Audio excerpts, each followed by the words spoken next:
फिर से लेकर आ चुके हैं आप लोगों के लिए शाम की सभी ताजा और बड़ी खबरें।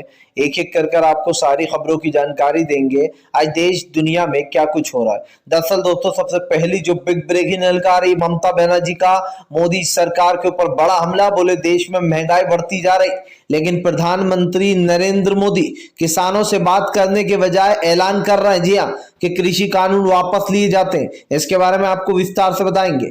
वहीं पर दोस्तों, अगली बिग ब्रेकिंग में हम आपको बताएंगे, किसान नेता राकेश टिकैत बोले 27 को, जी हाँ, उन किसानों को श्रद्धांजलि भी दी जाएगी जिन लोगों ने अपनी जान गंवा दी है। 1 लाख से भी ज्यादा किसान दिल्ली में जुटेंगे।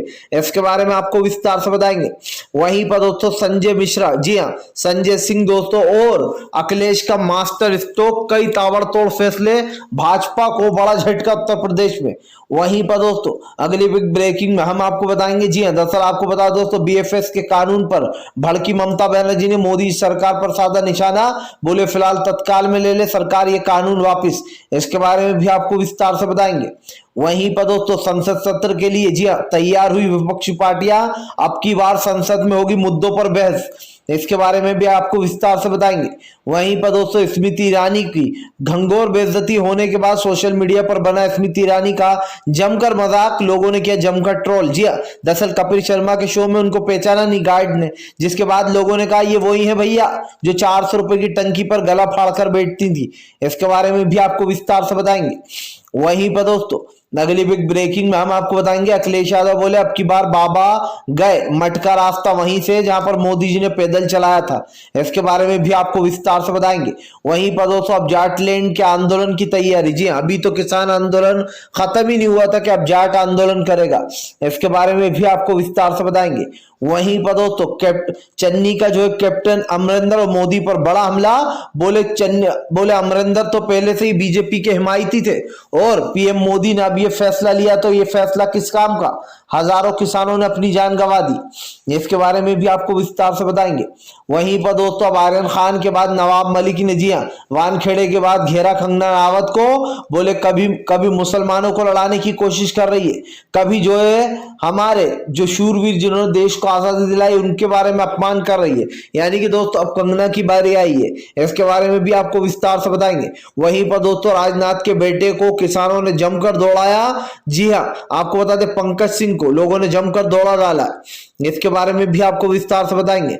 वहीं पर तेजस्वी का नीतीश पर बड़ा हमला। बोले 15 साल में कुछ नहीं हुआ बिहार में। जी हाँ, बिहार की जनता गरीबी से जूझ रही है। इसके बारे में भी आपको विस्तार से बताएंगे। वहीं पर दोस्तों, अर्नव की रिपोर्टर को, जी हाँ, आर भारत की रिपोर्टर को रिपब्लिक टीवी की जमकर राकेश टिकैत ने लताड़ा। बोले तुमको नहीं देंगे इंटरव्यू, जो चाहे कर लो। जी हाँ, दरअसल दोस्तों, रिपब्लिक टीवी वही है जो मोदी की वंदना में सबसे आगे रहता है। इसके बारे में भी आपको विस्तार से बताएंगे। तो सारी खबरें दोस्तों एक एक कर देंगे। फिलहाल खैर चलिए बढ़ते हैं सबसे पहली और सबसे बड़ी खबर की ओर। दरअसल दोस्तों, आपको बता दें, एक बार फिर से भड़की ममता बनर्जी का मोदी सरकार के ऊपर बड़ा हमला। बोले देश में ऐसे कानून लाए जा रहे हैं जिनकी जरूरत ही नहीं है। दरअसल दोस्तों, बीएफएस के बड़े बड़े कानूनों को लेकर ममता बनर्जी ने मोदी सरकार को घेर लिया। ममता बनर्जी का कहना है कि मोदी जी ने मुंह से कह दिया किसानों से कि हम कृषि कानून वापस लेते हैं, लेकिन क्या किसानों से बात नहीं करना चाहिए थी बैठकर? क्या बैठकर तफ्तीश से इन कानूनों पर बात होकर इनको वापस नहीं लेना चाहिए था? आज देश में काले कानून आ रहे हैं, इन कानूनों का जनता विरोध भी कर रही है। ममता बनर्जी ने कहा कि फिलहाल ऐसे ही बीएफएस के कानून यानी कि उनकी पावर बढ़ा दी गई है और हम इसका विरोध करते हैं। हमने अपील की प्रधानमंत्री नरेंद्र मोदी से कि वो जल्द से जल्द बीएफएस के जो भी वो बढ़ाई गई है पावर, उनको वापस ले लिया जाए, वरना इसके खिलाफ भी आंदोलन होगा। आपको बताता चलूं दोस्तों, मोदी सरकार ने इन 7 सालों में देश की पूरी तरीके से वाट लगा डाली है। एक के बाद एक काले कानून की झड़ी लुक चुकी है। गरीब बेचारा परेशान है, मजदूर बदहाल है। अगर आप सरकार से पूछोगे कि ये कानून वो क्यों लाई है, तो सरकार के पास इसका भी जवाब नहीं होगा। ममता बनर्जी ने साफ कहा है कि फिलहाल इस जैसे चीजों के जो कानून बढ़ाए जा रहा है खास करके राज्यों में, ताकि राज्यों में भी झांक सके मोदी सरकार के क्या हो रहा है। इसीलिए ममता बनर्जी ने जमकर हमला बोला और उन्होंने साफ कहा कि फिलहाल जो भी हो रहा है इसको नजरअंदाज नहीं किया जा सकता, सबको एकजुट होकर आवाज उठानी होगी। और आवाज तब एक से मिलकर दोस्तों, एक से एक मिलकर आवाज मजबूत हो जाती है। यही कारण है दोस्तों कि फिलहाल अब मोदी सरकार की मुश्किलें बढ़ने वाली हैं, क्योंकि दीदी ने साफ साफ कर दिया कि वो किसानों के साथ तो हैं ही, लेकिन वो हर एक उस मुद्दे पर भी आवाज उठाएंगी जो देश में गलत हो रहा है, चाहे फिर वो त्रिपुरा की हिंसा हो या फिर दोस्तों मोदी सरकार के काले कानूनों की झड़ी। फिलहाल खैर चलिए हम बढ़ते हैं दोस्तों एक और अगली बिग ब्रेकिंग की तरफ। बता दोस्तों अगली जो बड़ी खबर निकल कर आ रही, किसान नेता राकेश टिकैत का बड़ा ऐलान, बोले फिलहाल 27 को जुटेंगे 1 लाख से भी ज्यादा दिल्ली में किसान। देश में जिस तरीके की जो किसान को दोस्तों परेशान किया गया, अजय मिश्रा को अभी तक हटाया नहीं गया पोस्ट से, इन सब मुद्दों पर बात होगी। किसान नेता राकेश टिकैत का कहना है 27 को किसानों की मीटिंग है, इस मीटिंग में बड़े फैसले लिए जाएंगे। राकेश टिकैत का कहना है कि फिलहाल वो इस मीटिंग में ये बड़े फैसले लेंगे कि फिलहाल सरकार के खिलाफ आगे की रणनीति क्या होगी। हालांकि जब किसान नेता राकेश टिकैत से ये पूछा गया कि क्या भैया आंदोलन खत्म होगा, तो राकेश टिकैत ने कहा कि आंदोलन खत्म नहीं होगा। आंदोलन तब तक खत्म नहीं होगा जब तक किसानों की सारी मांगे नहीं मानी जाएंगी। राकेश टिकैत ने कहा कि सरकार सिर्फ एक मुद्दे पर बात कर किसानों को यहाँ से हड़काना चाहती है, ताकि किसान अपना दोबारा आने का रास्ता ही बंद कर जाए। किसान नेता राकेश टिकैत का कहना है कि जो आंदोलन एक बार इतना बड़ा बन गया वो बार बार नहीं आएगा। राकेश टिकैत ने कहा किसान अपनी सारी मांगे मनवा कर ही जाएगा और वो तभी यहाँ से वापस जाने वाला है। किसान नेता राकेश टिकैत ने यह भी कहा कि फिलहाल प्रधानमंत्री नरेंद्र मोदी देश की जनता को धोखा दे रहे हैं। जनता से कुछ और कहा जाता है और किया कुछ और जाता है। आज अडानी और अंबानी की संपत्तियां लगातार बढ़ी जा रही हैं। राकेश टिकैत ने कहा कि जो पैसा मेहनत करने वाले आम जनता को मिलना चाहिए, वो पैसा अडानी और अंबानी को मिल रहा है। अगर ऐसे ही चलता रहा तो देश बर्बाद हो जाएगा। किसान नेता राकेश टिकैत ने कहा हम उन किसानों को भी श्रद्धांजलि देंगे जिन्होंने अपनी जान गंवा दी है। 1 लाख से भी ज्यादा किसान बॉर्डरों पर जुटेंगे और जो है यहाँ पर दोस्तों श्रद्धांजलि भी दी जाएगी, क्योंकि दोस्तों इस किसान आंदोलन में उन किसान भाइयों को सलाम है जिन्होंने अपनी जान तक दे डाली। अब आप समझिए दोस्तों, इंसान के लिए कहते हैं कि माल जाए पर जान ना जाए, लेकिन किसानों ने दोस्तों यहाँ पर इतिहास ही पलट कर रख दिया है। जिस तरीके से किसान भाइयों ने हिम्मत दिखाई है, इसके लिए जितनी भी तारीफ की जाए कम ही है दोस्तों। फिलहाल खैर चलिए हम बढ़ते हैं दोस्तों एक और अगली बिग ब्रेकिंग की तरफ। बता दोस्तों अगली जो बड़ी खबर निकल कर आ रही है, दरअसल राहुल गांधी का केंद्र सरकार के ऊपर बड़ा हमला, बोले अजय मिश्रा अब तक पोस्ट पर, क्या यही है मोदी सरकार का इंसाफ। दरअसल दोस्तों लगातार मोदी सरकार को राहुल गांधी घेर रहा है। पहले उन्होंने जीडीपी वाले मुद्दे पर मोदी को घेर लिया कि झूठ का पर्दाफाश, जी हाँ, और इस तरीके से राहुल ने कहा कि जिस तरीके से प्रधानमंत्री लोगों से जीएसटी टैक्स वसूल रहे हैं, इससे कि साफ दिखाई दे रहा है जो व्यापारी है दोस्तों धीरे धीरे कर मरता जा रहा है। व्यापारी मरता जा रहा है दोस्तों, मजदूरों को मजदूरी की लागत नहीं मिल रही है, किसान परेशान है। यानी कि मोदी सरकार में अगर उठाकर देखा जाए तो कोई भी खुश नहीं है। राहुल ने कहा कि जिन लोगों के ऊपर कार्रवाई होना चाहिए वो आराम से घूमते फिरते। जिस इंसान ने विवादित बयान दिया दोस्तों, भड़काऊ बयान दिया, उसके ऊपर अब तक कोई कार्रवाई नहीं की गई है। इधर राकेश टिकैत ने यह भी कहा कि प्रधानमंत्री को यह सोचना चाहिए कि आज देश में किस तरीके की हालत हो रही है, और अगर देश के मुद्दों पर प्रधानमंत्री बात नहीं कर सकते तो उनको समझ में आना चाहिए कि देश इस वक्त परिस्थितियों से जूझ रहा है। राहुल ने कहा कि प्रधानमंत्री नरेंद्र मोदी ने देश की जनता से जितने भी वादे किए थे वो सब कुछ झूठे थे और फर्जी थे। राहुल ने यह भी बताया कि प्रधानमंत्री नरेंद्र मोदी सिर्फ और सिर्फ झूठ पर ही चलते हैं आगे, और उनके लिए झूठ सबसे ज्यादा मायने रखता है। राहुल की बात के बाद से दोस्तों सोशल मीडिया पर जमकर बहस छिड़ गई। साफ दिखाई दे रहा है कि प्रधानमंत्री नरेंद्र मोदी को लेकर देश की जनता पहले से ही काफी गुस्सा है, और एक बार फिर से कहीं ना कहीं नरेंद्र मोदी पूरी तरीके से घेरते हुए नजर आ रहा है, क्योंकि इस वक्त देश की जनता के सवालों के जवाब तो है नहीं, लेकिन फिलहाल जो राहुल गांधी ने सवाल पूछे कम से कम उनका ही जवाब दे दे प्रधानमंत्री नरेंद्र मोदी। फिलहाल खैर चलिए हम बढ़ते हैं दोस्तों एक और अगली बिग ब्रेकिंग की तरफ। बता दोस्तों अगली जो बड़ी खबर निकल कर आ रही जी, दरअसल दोस्तों आपको बता स्वामी के बागेश्वर अब हो जाएंगे टीएमसी में जल्द शामिल। दरअसल दोस्तों सुब्रमण्यम स्वामी ने भाजपा पर हमला बोल दिया। उनका कहना है कि फिलहाल किसानों से तो माफी मांग ली, लेकिन चीन के मुद्दे पर प्रधानमंत्री नरेंद्र मोदी बात क्यों नहीं कर रहे हैं। सुब्रमण्यम स्वामी ने कहा कि फिलहाल अगर बीजेपी को लगता है कि उसने माफी मांगकर किसानों से अपना पश्चाताप कर लिया तो ये गलत है। स्वामी ने कहा कि फिलहाल प्रधानमंत्री नरेंद्र मोदी को उन सभी से माफी मांगना चाहिए जिनका उन्होंने दिल दुखाया। दरअसल दोस्तों सुब्रमण्यम स्वामी के बयान के बाद से सोशल मीडिया पर हड़कंप मच गया। साफ दिखाई दे रहा है कि सुब्रमण्यम स्वामी का ये बयान प्रधानमंत्री को कुछ समझाने की कोशिश कर रहा है। ये समझाने की कोशिश कर रहा है कि फिलहाल प्रधानमंत्री जो भी कर रहा है वो गलत है। और ये तो साफ है दोस्तों के देश में अभी इस तरीके से जो हो रहा है उसको लेकर कहीं ना कहीं देश की जनता गुस्से में आक्रोशित है। तो कहीं ना कहीं ये प्रधानमंत्री के ऊपर गंभीर सवाल भी उठ रहे हैं फिलहाल। खैर चलिए हम बढ़ते हैं दोस्तों एक और अगली बिग ब्रेकिंग की तरफ। बता दोस्तों के लिए जो बड़े खबर निकल कर आ रही है। दरअसल दोस्तों आपको बता दें, अब जो कंगना राणावत पर फूटा नवाब मलिक का गुस्सा, दिखाई उसको अपनी सही औकात। दरअसल दोस्तों कंगना राणावत जो है यहाँ पर एक के बाद एक बड़े लोगों की बेइज्जती कर रही है। कभी वो हमारे देश के शूरवीर स्वतंत्र सेनानियों की अपमान करती है, कभी देश की आज़ादी को भीख में बता डालती है, तो कभी जो है दोस्तों वानखेड़े मामले में बेफालतू में घुस जाती है, कभी किसानों को मच्छर बुलाती है, तो कभी मुसलमानों को जिहादी बुलाती है। हर समाज के बारे में कुछ ना कुछ गंदा बोलती है। न जाने दोस्तों इसके मुंह में कौन सी गंदगी भरी है कंगना के, जो इसके मुंह से हमेशा गंदी बातें ही आपको सुनने को मिलेंगी।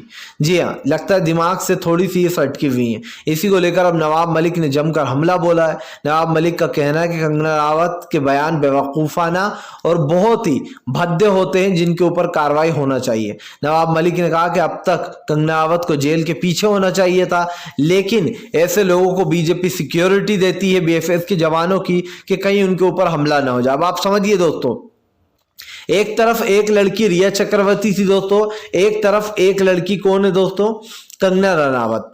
दोस्तों दोनों में क्या फर्क है, दोनों ही लड़कियां हैं, लेकिन कंगना राणावत जैसे लोग जो कि देश में नफरत फैला रहे हैं और नफरत की परिभाषा लिख डालते हैं, उनको दोस्तों आपको बता दें एक अलग ही सिक्योरिटी दी जाती है। खुद अमित शाह बीएफएस के जवानों को भेजते हैं और कहते हैं जाओ कंगना राणावत को घेर कर चलना। कंगना राणावत बहुत खुश होती है कि अरे वाह मुझे तो सिक्योरिटी दी गई, अगली बार भी ऐसा ही काम करूंगी, देश में नफरत फैलाऊंगी। एक तरफ थी दोस्तों देश की बेटी रिया चक्रवर्ती, जिसको इस गोदी मीडिया और बीजेपी ने जमकर बदनाम किया, इतना बदनाम किया उसको दोस्तों कि उसका कैरियर ही पूरा खराब कर डाला। अब आप समझिए, यानी कि बीजेपी के दो कानून है, एक तो वो कि जो लोग नफरत फैलाते हैं उनको उनको जो है यहाँ पर खूब सारा सम्मान दो, सिक्योरिटी दो, ताकि उसके ऊपर कोई कुछ कर ना पाए। दूसरे वो जो बेचारे अच्छे से चल रहे हैं, अच्छा काम कर रहे हैं, उनको बदनाम कर कर अपनी राजनीति चमका। तो नवाब मलिक ने कहा कि फिलहाल कंगना राणावत पर कोई कार्रवाई करे ना करे, हम तो जरूर करने वाले हैं। और दोस्तों महाराष्ट्र सरकार कंगना के पीछे पड़ चुकी है। नवाब मलिक ने दोस्तों जैसे वानखेड़े के एक के बाद एक सारे राज खोले थे,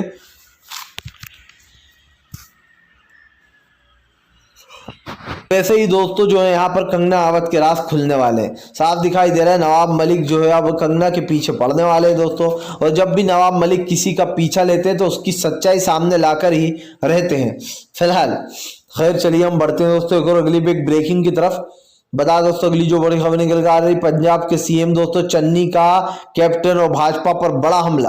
दरअसल दोस्तों चन्नी ने जो यहाँ पर कैप्टन पर बड़ा हमला बोलते हुए कहा कि कैप्टन तो हमेशा बीजेपी के हिमायती रहे, इसीलिए उनको पार्टी से बाहर का रास्ता दिखा दिया गया, उनके सुर बागे होते जा रहे थे और वो बीजेपी से मिल चुके हैं। वहीं दूसरी तरफ चन्नी ने कहा कि प्रधानमंत्री नरेंद्र मोदी में ही रहते, कि मैं प्रधानमंत्री हूँ, सब मेरे चेहरे पर चुनाव लड़ते हैं तो सारे फैसले मैं ही लूंगा, और उनके फैसले अक्सर गलत हुआ करते हैं। आपको बता दें चन्नी ने कहा कि प्रधानमंत्री नरेंद्र मोदी के ये बड़े बड़े दावे उस जनता के ऊपर भारी पड़ रहे हैं जिस जनता ने अपनों को खो दिया है। जी हाँ दोस्तों, प्रधानमंत्री नरेंद्र मोदी यही कहते रहे दोस्तों कि देश के हित में काम कर रहा है, लेकिन प्रधानमंत्री को भूलना नहीं चाहिए कि देश की जनता प्रधानमंत्री से हाथ जोड़कर माफी मांग रही कि बस भैया पीछा छोड़ दो। और चन्नी ने वही बात दोहराई है कि प्रधानमंत्री अपने चेहरे पर चुनाव लड़ते हैं तो वो अपने आप को ही सब कुछ समझते। आज देश की जनता देख रही है दोस्तों कि देश में क्या हाल है। अगर इन बातों को इग्नोर किया जाएगा दोस्तों तो कल यही बातें बड़ी बनने वाली हैं। प्रधानमंत्री नरेंद्र मोदी की बड़ी बड़ी बातों को चन्नी ने पूरी तरीके से जो यहाँ पर एक्सपोज कर दिया। आपको बताता चलूं दोस्तों, यहाँ पर साफ दिखाई दे रहा है कि प्रधानमंत्री नरेंद्र मोदी जो बड़ी बड़ी बातें करते हुए नजर आ रहे हैं उसमें कहीं ना कहीं वो पूरी तरीके से फंस चुके हैं। जी हाँ, देश की जनता सवाल पूछ रही है प्रधानमंत्री से, लेकिन प्रधानमंत्री के पास उन सवालों का जवाब नहीं है। दोस्तों क्या इन बातों को झुटलाया जा सकता है कि प्रधानमंत्री ने देश की जनता को सिर्फ धोखे के अलावा कुछ और नहीं दिया? आज देश की जनता प्रधानमंत्री से हाथ जोड़कर माफी मांग रही कि बस भैया बहुत होगा, अब और नहीं सहन कर सकते आपको। फिलहाल खैर चलिए हम बढ़ते हैं दोस्तों एक और अगली बिग ब्रेकिंग की तरफ। बता दोस्तों अगली जो बड़ी खबर निकल कर आ रही है, जी हाँ, अखिलेश यादव का योगी आदित्यनाथ के ऊपर बड़ा हमला, संजय सिंह के साथ मिलकर दोस्तों बनी गई नई रणनीति। दरअसल दोस्तों जब से कल संजय सिंह के साथ अखिलेश की फोटो वायरल हुई है, तब से दोस्तों भारतीय जनता पार्टी सदमे में, क्योंकि दोस्तों अखिलेश यादव एक के बाद एक बड़े ऐलान कर रहा है। पहले उन्होंने जयंत के साथ अपने गठबंधन को जारी किया दोस्तों, उसके बाद अब आपको बता दें उन्होंने अपने गठबंधन को जो यहाँ पर एक और बार से वो कर दिया। साफ दिखाई दे रहा है दोस्तों कि सरकार के सभी दावों को फेल करते हुए नजर आ रहा है अखिलेश। इस बार अखिलेश ने कमर कस ली कि वो उत्तर प्रदेश के चुनाव में किसी भी तरीके से जीत हासिल करना चाहते, और यही कारण दोस्तों जो भारतीय जनता पार्टी अखिलेश के सामने कमजोर पड़ती जा रही है। दरअसल संजय सिंह के साथ मुलाकात के बाद दोस्तों अखिलेश की पिक्चर सोशल मीडिया पर जमकर वायरल हो रही है। बताया जा रहा है कि फिलहाल संजय सिंह के साथ गठबंधन, इसी के साथ साथ दोस्तों कई बड़ी पार्टियों के साथ गठबंधन कर लिया गया है। यानी कि दोस्तों अब अखिलेश 2022 की तैयारी को लेकर तरीके से रेडी हो चुके हैं, और दोस्तों साफ दिखाई दे रहा है कि अब की बार योगी आदित्यनाथ को बड़ा झटका लगेगा, क्योंकि अगली बार जो गलतियां हुई थी अखिलेश से वो गलती वो दोबारा नहीं दोहराएंगे। हालांकि ये भी कहा जा सकता है कि लोगों ने ये सोचा था कि एक बार बीजेपी ने, क्योंकि अखिलेश की छवि बिगाड़ दी थी, उत्तर प्रदेश में दंगे करवा दिए थे, और यही कारण था जो बीजेपी ने सोचा कि फायदा अच्छा है, हथौड़ा मार दिया जाए, और बीजेपी सत्ता में आ गई। फिलहाल चलिए हम बढ़ते हैं दोस्तों एक और अगली बिग ब्रेकिंग की तरफ। बता दोस्तों अगली जो बड़ी खबर निकल कर आ रही है, दरअसल दोस्तों आपको बता दें स्मृति ईरानी की घंघोर बेइज्जती के बाद सोशल मीडिया पर बना मजाक। बोले स्मृति ईरानी है, पहचानने की कोशिश करो। जी दरअसल दोस्तों मामला है द कपिल शर्मा शो का। कल कपिल शर्मा शो में स्मृति ईरानी पहुंची, लेकिन स्मृति ईरानी की इतनी बुरी किस्मत दोस्तों के सिक्योरिटी जो गार्ड है उसने स्मृति ईरानी को पहचानने से ही मना कर दिया। जैसे ही स्मृति ईरानी कपिल शर्मा शो में अपनी किताब को प्रमोट करने पहुंची, वैसे ही बाहर जब वो ऑफिस पहुंची कपिल के, तो दोस्तों वहां पर गार्ड ने उनको अंदर जाने से मना कर दिया। स्मृति ईरानी ने कहा कि अरे भाई मैं यहाँ पर, मेरी अपॉइंटमेंट है कपिल के साथ, आज शूट है मेरा। तभी यहाँ पर दोस्तों जो ऑफिस का सिक्योरिटी गार्ड था वो बोलने लगा कि मैं आपको नहीं पहचानता। स्मृति ईरानी की घंघोर बेइज्जती तब हो गई जब स्मृति ईरानी ने कहा कि मैं एक्टर भी हूं, एक एक्टर भी हूं और बीजेपी की मंत्री भी हूं। अब आप सोचिए दोस्तों, स्मृति ईरानी को गार्ड तक नहीं पहचानता, ये कैसी बीजेपी की मंत्री है जो गार्ड भी कह रहा है कि मैं आपको नहीं जानता हूं। जब इन्होंने गार्ड को खूब समझाने की कोशिश की कि आप बात कीजिए, मेरी टीम भी अंदर है, तभी गार्ड ने कहा कि दरअसल ना ही मैं आपको पहचानता हूं और ना ही मुझे ये पता कि आप कोई बीजेपी की मंत्री हो, क्योंकि मैंने आपको आज तक देखा ही नहीं है। अब दोस्तों सोचिए कितनी बड़ी बेइज्जती स्मृति ईरानी की हुई, जिसके बाद लोगों ने दोस्तों मीम बनाना शुरू कर दिए सोशल मीडिया पर। एक यूजर ने लिखा कि अरे पहचानने की कोशिश करो, ये वही स्मृति ईरानी है जो 400 रुपए की गैस की टंकी लेकर सड़कों पर धरना दिया करती थी। वहीं दूसरा यूजर लिखता है छोड़ो यार, लगता है स्मृति ईरानी बीजेपी में आने के बाद अदृश्य हो गई हैं, अब तो उनको सिक्योरिटी गार्ड ने भी पहचानने से इनकार कर दिया है। वहीं तीसरे यूजर ने लिखा स्मृति ईरानी अब तो आपको शर्म आ जाना चाहिए, 400 रुपए की गैस की टंकी पर आप गला फाड़ फाड़ कर चिल्लाया करती थी, आज 995 रुपए की टंकी हो गई है। इसीलिए लगता है सिक्योरिटी गार्ड आपको पहचानने से इनकार कर रहा है, क्योंकि वो आपसे गुस्सा होगा। अब आप समझिए दोस्तों, ये स्मृति ईरानी और बीजेपी के मंत्रियों की हालत हो चुकी है कि इनको लोग पहचानने से भी इनकार कर रहा है। खैर जिसका असर ये हुआ कि स्मृति ईरानी वापस लौट पड़ी अपने घर, क्योंकि उनकी बेइज्जती जो है वो घंघोर हो गई थी। लेकिन मुझे अब ये समझ में आ रहा है कि स्मृति ईरानी बेचारे उस गार्ड की कहीं नौकरी ना छिनवा दे भाई। फिलहाल खैर चलिए हम बढ़ते हैं दोस्तों एक और अगली बिग ब्रेकिंग की तरफ। बता दोस्तों अगली जो बड़ी खबर निकल कर आ रही है, दरअसल दोस्तों आपको बता दें राजनाथ के बेटे को किसानों ने दौड़ाया, मोदी सरकार का हुआ वंटेड हाल।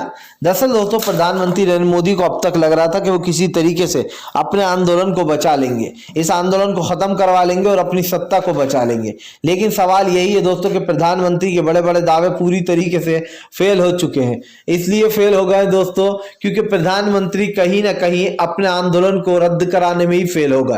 दोस्तों मोदी ने ये चाल इसीलिए चली थी, प्रधानमंत्री नरेंद्र मोदी ने, कि उनको उत्तर प्रदेश में हार का सामना न करना पड़े और आंदोलन खत्म हो जाए। लेकिन हाय रे किस्मत दोस्तों कि राजनाथ के बेटे को किसानों ने कल घेर लिया और दौड़ा दिया। राजनाथ के बेटे जो है दोस्तों, जी हाँ, वो इस विरोध का सामना न कर पाए और उनको पैदल ही भागना पड़ा। राजनाथ के बेटे का नाम है दोस्तों पंकज सिंह, और पंकज सिंह को लोगों ने जमकर दौड़ा दिया। साफ है कि किसानों का गुस्सा शांत होने वाला नहीं है जब तक कि सारे कृषि कानून वापस नहीं होंगे। फिलहाल दोस्तों, अगर आपको वीडियो पसंद आए तो इसको लाइक कीजिए, चैनल पर पहली बार आए तो सब्सक्राइब कीजिए। सब्सक्राइब करने के साथ साथ पास में एक घंटी आएगी यानी कि बेल आइकन, उसको जरूर दबाएं ताकि हमारे हर वीडियो की अपडेट आपको मिल पाए। और इस तरीके की सच्ची वीडियोस दोस्तों हम आपके लिए लेकर आते रहें, तो सपोर्ट कीजिए और लाइक